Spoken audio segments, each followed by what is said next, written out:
नमस्कार, आप देख रहे हैं MGB डिजिटल इंडिया और मैं हूं आपके साथ ज्योति मिश्रा। इजराइल और हमास के बीच एक बार फिर से भिड़ंत शुरू हो गई है। हमास ने गाजा स्ट्रिप से लेकर इजराइल के ऊपर 5000 रॉकेट्स दागने का दावा कर दिया है। हमास के हमले की वजह से आधिकारिक तौर पर एक महिला की मौत हो चुकी है। हमास ने गाजा स्ट्रिप से इजराइल के ऊपर 5000 रॉकेट्स दागने का दावा किया है।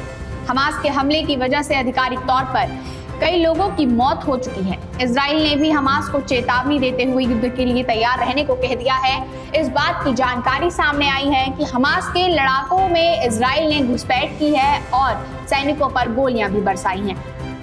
फलस्तीनी चरमपंथियों के संगठन हमास को इजराइल ने जवाब दे दिया है। गाजा स्ट्रिप के पास इजरायली सैनिकों और हमास के लड़ाकों के बीच मुठभेड़ हो रही है।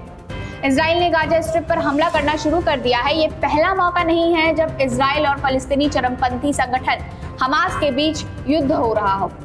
2021 में भी दोनों के बीच जंग हुई थी। ऐसे में आइए आपको बताते हैं इजराइल और फलस्तीनी विवाद क्या है, जिसकी वजह से हर बार हमास और इजराइल भिड़ते हैं। दरअसल मिडिल ईस्ट में मौजूद इजराइल एक यहूदी देश है। इसके पूर्वी हिस्से में वेस्ट बैंक मौजूद है, जहां फलस्तीनी नेशनल अथॉरिटी फलस्तीनी लोगों के लिए सरकार चलाती है। इसे संयुक्त राष्ट्र से मान्यता मिली हुई है। इजराइल के दक्षिण पश्चिमी हिस्से पर एक ही पट्टी है जो दो तरफ से इजराइल से घिरी हुई है। इसके एक तरफ भूमध्य सागर है और दूसरी तरफ मिस्र। इसे गाजा स्ट्रिप के तौर पर जाना जाता है। वेस्ट बैंक और गाजा स्ट्रिप को आमतौर पर फलस्तीनी के तौर पर जाना जाता है। इजराइल में इजराइल की सरकार है, जबकि वेस्ट बैंक में फाता पार्टी सरकार चलाती है। वहीं गाजा स्ट्रिप पर हमास का कब्जा है। फलस्तीनी नेशनल अथॉरिटी को भी फलस्तीनी के तौर पर देखा जाता है, लेकिन इसके एक हिस्से यानी कि वेस्ट बैंक में तो सरकार है, मगर दूसरे हिस्से गाजा स्ट्रिप पर सरकार का कोई नियंत्रण ही नहीं है। यहाँ पर हमास ने तख्ता पलट कर 2007 से शासन करना जारी रखा है। वेस्ट बैंक में ही इस्लाम, यहूदी और ईसाई धर्म का पवित्र शहर यरूशलेम मौजूद है।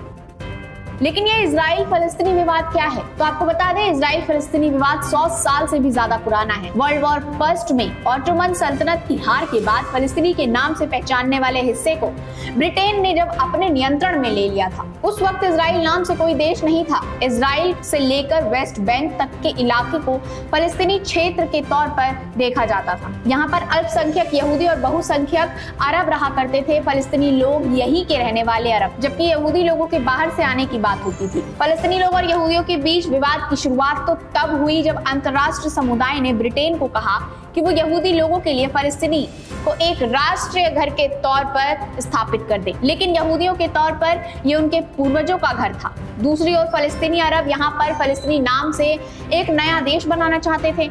उन्होंने ब्रिटेन के नए देश के कदम का पुरजोर विरोध कर दिया। इस तरह फलस्तीनी इजराइल विवाद की शुरुआत होने लगी।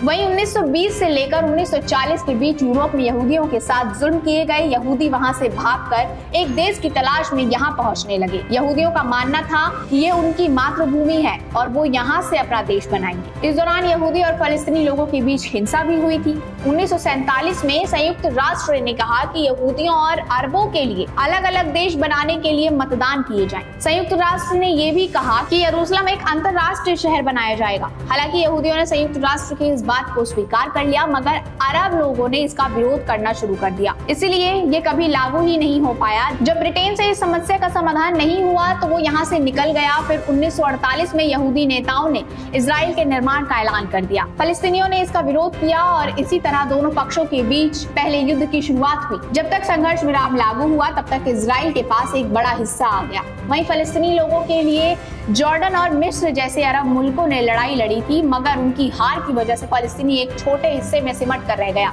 जिसके बाद जॉर्डन के कब्जे में जो जमीन आई उसे वेस्ट बैंक का नाम मिला, जबकि मिस्र के कब्जे वाले इलाके को गाजा स्ट्रिप कहा गया।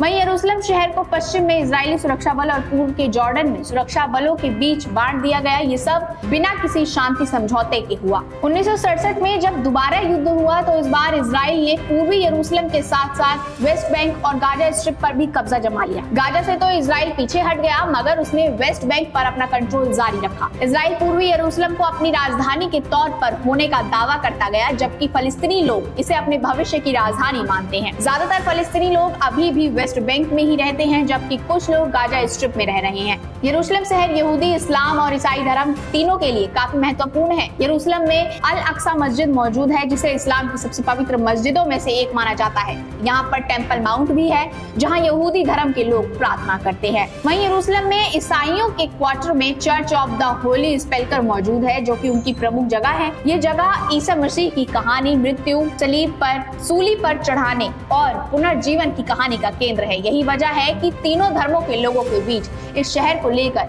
टकराव जारी रहता है। फिलहाल आज की इस खबर में इतना ही। देश विदेश की तमाम खबरों के लिए देखते रहिए MGB डिजिटल इंडिया। धन्यवाद।